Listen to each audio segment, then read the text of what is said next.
que esta maldição, ela procede de uma vontade permissiva, porque a vontade de Deus, ela é absoluta e ela é permissiva. Essa vontade, graças a Deus, que ela não é absoluta, mas infelizmente ela é permissiva. É Deus dizendo: eu permitirei que estas coisas repousem sobre vocês. Estas coisas aqui faladas não são para as pessoas que não conhecem a Deus. Estas coisas são para pessoas que conhecem a verdade de Deus. Estas coisas aqui mencionadas no texto são para pessoas que foram chamadas para viver o melhor desta terra. Há pessoas que deveriam glorificar a Deus no seu modo de viver. Eles deveriam possuir a terra, viver da terra, desfrutar da terra, e Deus seria glorificado, porque a palavra de Deus estava sendo obedecida. Os estatutos do Senhor estavam sendo observados, estavam sendo colocados em prática. Então as bênçãos do Senhor repousariam. O capítulo 28 de Deuteronômio é o capítulo das bênçãos observadas pela palavra de Deus cumprida, mas as maldições também repousando sobre aqueles que não observam a palavra de Deus. E aqui, irmãos, não cabe em nenhum lugar colocar Satanás no meio, porque na maioria das vezes problemas ruins ocorrem e logo o primeiro pensamento é que Satanás está atuando na nossa vida, que é coisa do diabo em nossa vida, e por vezes é o Senhor permitindo que consequências e até circunstâncias nos assaltem, para que nós possamos observar a sua palavra. Aí das muitas formas como o Senhor procurou falar conosco, porque a expressão do capítulo 28 de Deuteronômio, Deus deixou claro, mas parece que as palavras são só palavras. Deus verbalizou através do homem Moisés e o homem não obedeceu. Dá a impressão que o homem ouviu, dá a impressão que o homem conhece, mas o homem está pouco se lixando, irmãos, para a verdade de Deus, porque infelizmente nós, seres humanos falíveis, nós só tentamos para as coisas quando somos atingidos, infelizmente. Por vezes precisamos ser atingidos em cheio, para daí então a gente entender que o que Deus falou é verdade. Irmãos, a palavra de Deus é pura, a palavra de Deus é santa, a palavra de Deus é justa, mas a palavra de Deus é verdade. Nós precisamos atentar para esta palavra, porque depois que as coisas começam a ocorrer, não há como dizer que nós não sabíamos, que nós não conhecíamos. Meu Deus. É bom a gente atentar o quanto antes, porque senão a nossa terra, ela começa a adoecer diante dos nossos olhos. Ela começa a viver de forma infrutífera, estéril, sem produção, sem alegria. E o Senhor está tentando falar com o seu povo. No livro de 2 Crônicas, se você quiser abrir e observar, no capítulo 7, versículo 14, o Senhor vai mais uma vez chamar a atenção do povo.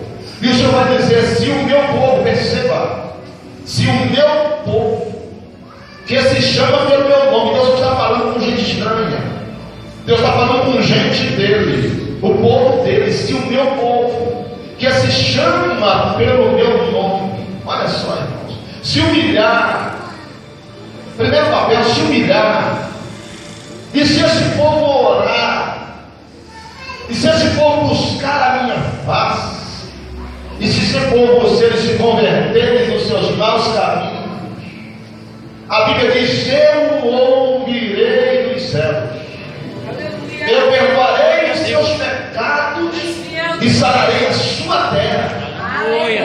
Deus está dizendo: a terra pode adoecer. Olha o caminho que Deus estabelece para que a nossa terra seja curada. Irmãos, não é um caminho fácil, não é um caminho fácil de trilhar. Está falando de humilhação. Ninguém gosta de ser humilhado, e se humilhar, pouco ainda. E oração, a oração subordinada a buscar a face do Senhor, porque já não é mais só uma oração, é uma invocação. É você bater o joelho no chão, colocar a boca no pó, até sentir Deus chegar perto de você. Que orar, irmão, às vezes nós oramos, mas é aquela oração sem substância. Parece que falamos e deixamos a oração lá. Mas na nossa terra sarar, depois que a gente não obedece, depois de viver uma vida de desobediente, para tornar a sarar a terra, o caminho é longo.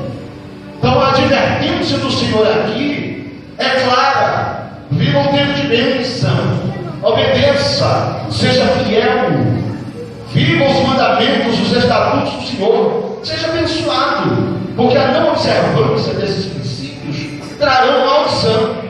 Mesmo falando em Deuteronômio, mesmo traduzindo isto lá em 2 Crônicas, o povo, irmãos, amatecou. No versículo 38 do capítulo 28 de Deuteronômio, Deus deixa bem claro: cuidado, porque senão a lagarta vai comer tudo, vai sugar, vai destruir tudo. Então o povo não obedeceu.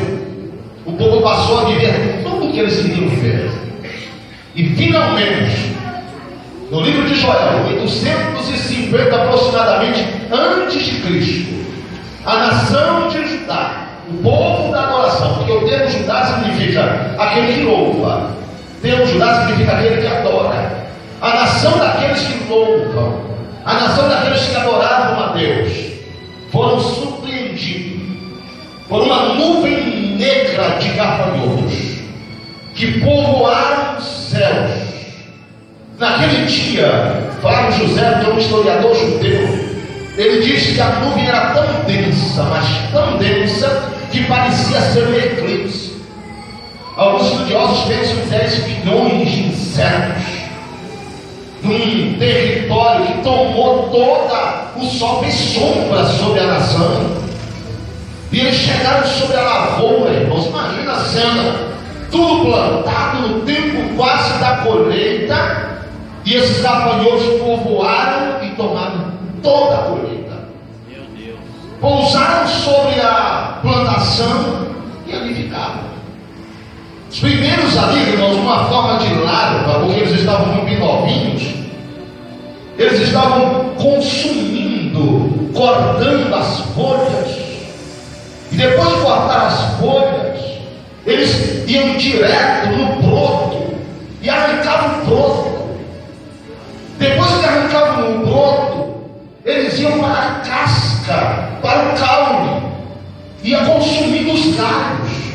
E quando já não parecia restar mais nada, vinha um próximo e ia até a raiz. Nem grama deixou para os animais. Aí Joel vai escrever claramente, vai fazer uma narração de tudo que ocorreu. Joel vai se levantar e vai dizer que foi o Senhor quem permitiu estas coisas. Foi a vontade permissiva de Deus. Se você quiser observar, capítulo 2, versículo 25. A expressão que é do verso diz: este é o meu exército que eu enviei contra vós. Joel capítulo 2, versículo 25. O Senhor diz na parte B: este é o meu grande exército que eu enviei. Aí algumas pessoas, irmãos, sem ciência, apontam diretamente dizendo que isso são demônios. Cuidado com os falsos ensinos. Muita gente está se utilizando desse texto para arrebanhar multidões, extrair e arrancar dinheiro, principalmente crente. Que quando se encontra um povo desinformado da Bíblia, é muito fácil usar um texto desse, lançar medo e depois dizer: você tem que fazer desta forma. E tem muita gente caindo nesta lábia de muitos palastrões ali. Aqui não tem demônio não, irmãos. Isso aqui é gafanhoto mesmo, que Deus mandou. E Deus disse: eu uso a natureza como meu exército. É gafanhoto. Tem demônio aqui. Gafanhoto caiu sobre a lavoura e consumiu, e Deus disse: foi eu que enviei, foi eu que mandei esses gafanhotos. Deus poderoso. É Deus dizendo: vai destruir tudo. Voltemos ao capítulo 1, porque o texto vai nos anunciar que tipo de gafanhotos são esses. No capítulo 1, versículo de número 4, a Bíblia faz menção de 4 tipos distintos na formação gafanhoto. Por que 4 tipos distintos na formação? Porque não são 4 tipos de gafanhotos. É um tipo de gafanhoto em transformação. Aqui é um único tipo de gafanhoto em processo de transformação. Eu gosto muito das expressões em hebraico, porque a lagarta aí, ela é em hebraico gazan. Repita comigo, gazan. Isso mais forte que é gazan. E o que é o gazan? A expressão em hebraico fica mais forte, porque diz é um gafanhoto em forma de larva, em forma de lagarta. E qual é a característica desta formação? Elas são deixadas sobre a plantação, aparentemente não vai causar dano nenhum. Só chegou, pousou e silenciosamente ficou. Está lá quietinha. Só que ela vai tomar toda a plantação. Vai encher a árvore dessa lagarta. E ela está lá silenciosa, aparentemente inofensiva. Parece que não vai causar mal nenhum. Este é o grave problema, irmãos. Porque quando essas dificuldades chegam, elas não chegam anunciadas. Elas são deixadas. E de repente o estrago é causado. Porque ela está ali quietinha, silenciosa, mas ela vai caminhar para as pontas e ela vai buscar as folhas da árvore. Ela vai devagarinho consumir a folha. Ela vai arrancando a folha e de repente tudo começa a ir por água abaixo. As folhas vão despencando, vão caindo, e de repente a árvore bonita está sem folha nenhuma. Sem folha nenhuma. É interessante que essa lagarta, além de comer as folhas ou derrubar as folhas, faz muita sujeira. Elas defecam. O chão fica cheio dessas sujeiras. E ela acaba com a beleza das árvores. Interessante que elas não vão no fruto, elas vão nas folhas. E qual é a implicação disso para a nossa vida? Onde é que eu estou inserido nisso? Porque a expressão do estudo diz: exterminadores de esperança. Em nossa vida, irmãos, não é diferente. Porque agora nós trazemos isso de forma aplicativa. Deus não precisa mandar lava, o gazan, gafanhoto, Deus não precisa. Mas Ele envia estas coisas de forma diferente. Vem através de situações que chegam de mansinho, ficam conosco, estão em silêncio, aparentemente inofensivo, mas de repente a gente percebe que as coisas estavam todas no lugar, começam a despencar de uma hora para outra. Estava tudo bem, irmãos, estava tudo no lugar, mas por causa da desobediência, por causa das nossas omissões, por causa das nossas distrações com as coisas de Deus, porque nós fazemos às vezes as coisas de qualquer forma, não somos eficazes no que estamos fazendo, sem nenhum comprometimento, sem envolvimento. Infelizmente, quantas pessoas conhecem, sabem a verdade, mas não vivem, não se esforçam para proclamar a verdade que conhecem, e não fazem o que deveriam fazer. Então a vida, irmãos, é cheia de problemas semelhantes a estes. As folhas das árvores, quando caem, tira a aparência das árvores, retira toda a aparência das árvores, e a árvore era bonita, agora se folha está nua, desnudada. Assim é a vida de muita gente que não serve a Deus direito. A beleza da vida acaba, já tem vergonha, já não consegue mais sair. Isso se manifesta de diversas formas. Já não tem mais envolvimento. Por quê? Porque a aparência foi desfeita. Tinha tudo, e agora não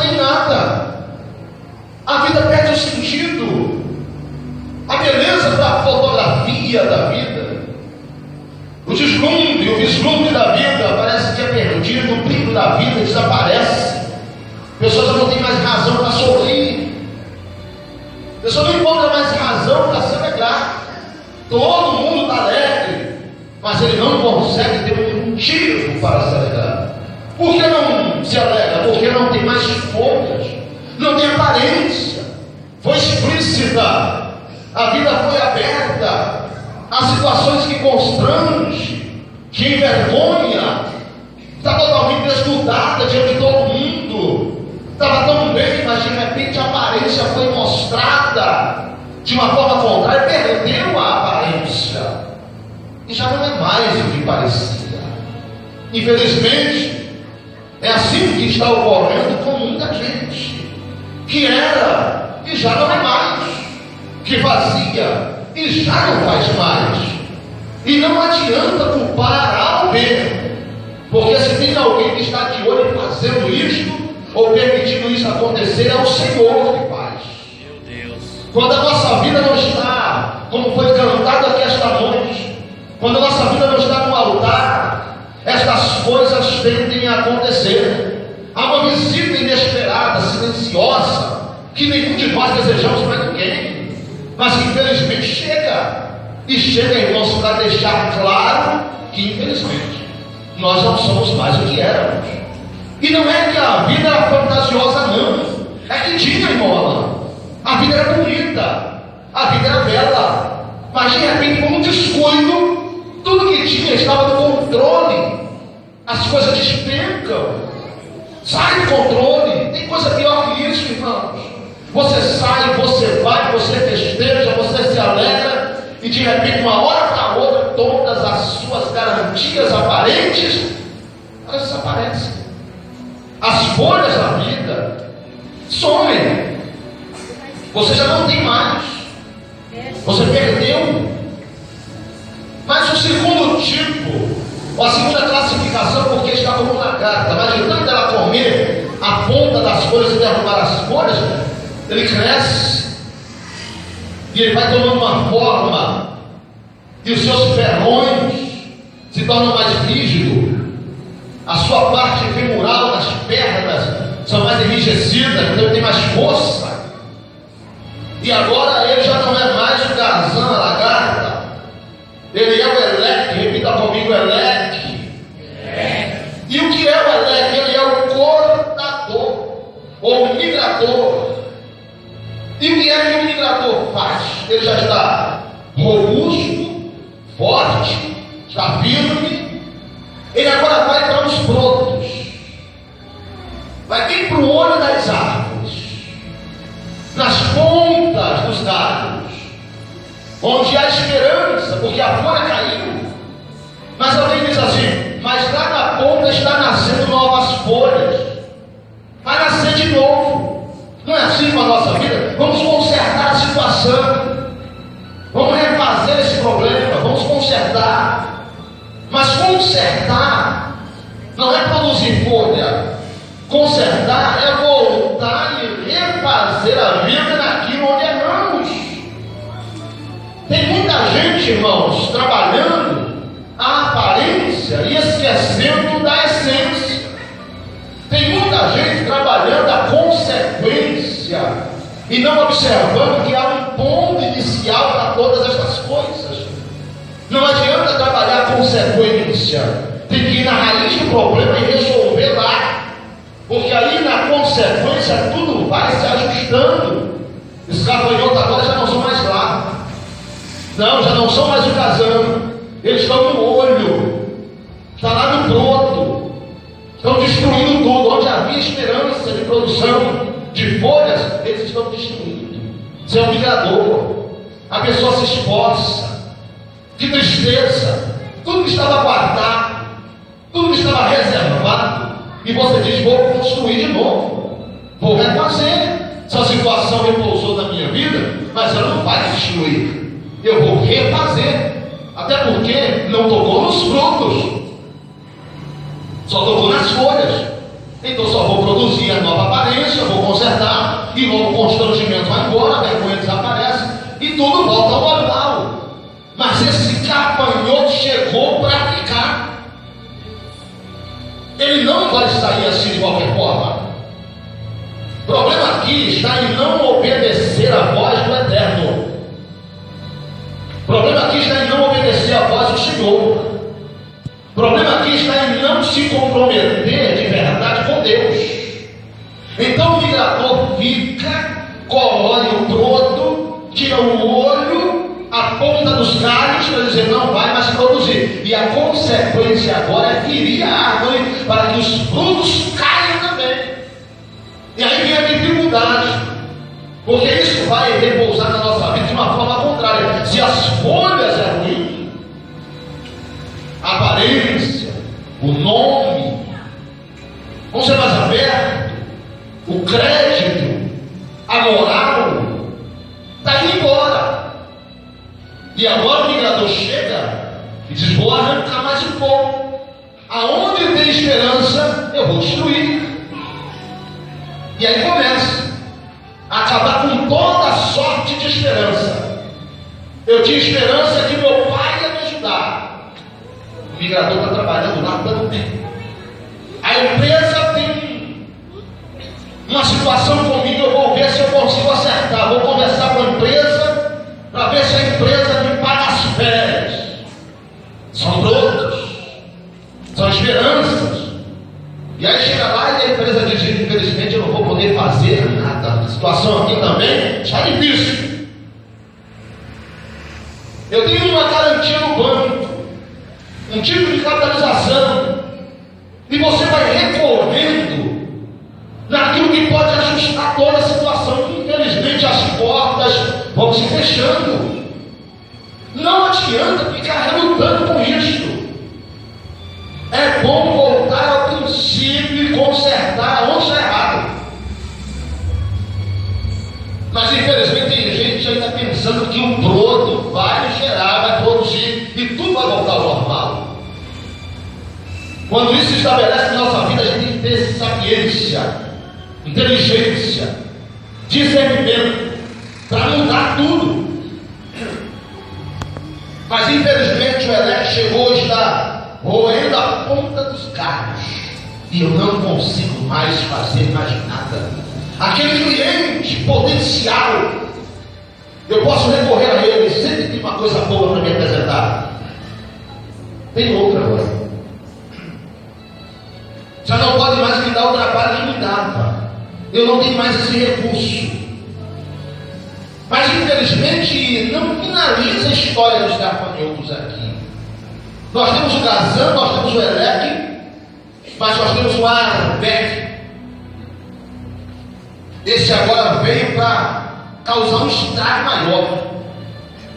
O primeiro era a lagarta, o segundo era o migrador.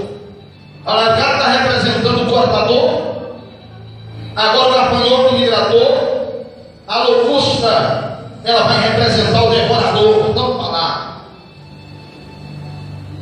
Na maioria das vezes alguém se utiliza esse texto para falar de Malaquias 3:10. E alguém diz que até um demônio que atua na casa do crente não dizendo. Tira isso da sua cabeça em nome de Jesus. Isso é ensino tradicional, vida ao longo dos anos, para fazer medo ao crente, para o crente dizimar, achando que tem demônio na casa dele. Mas não tem. Se tiver, é só orar em nome de Jesus que ele sai. Porque em nome de Jesus, todas as coisas podem ser repreendidas. Então não é demônio não, isso aqui é gafanhoto mesmo. É um destruidor. E qual é o papel dele? Ele vem consumindo os galhos e a casca, trazendo miséria.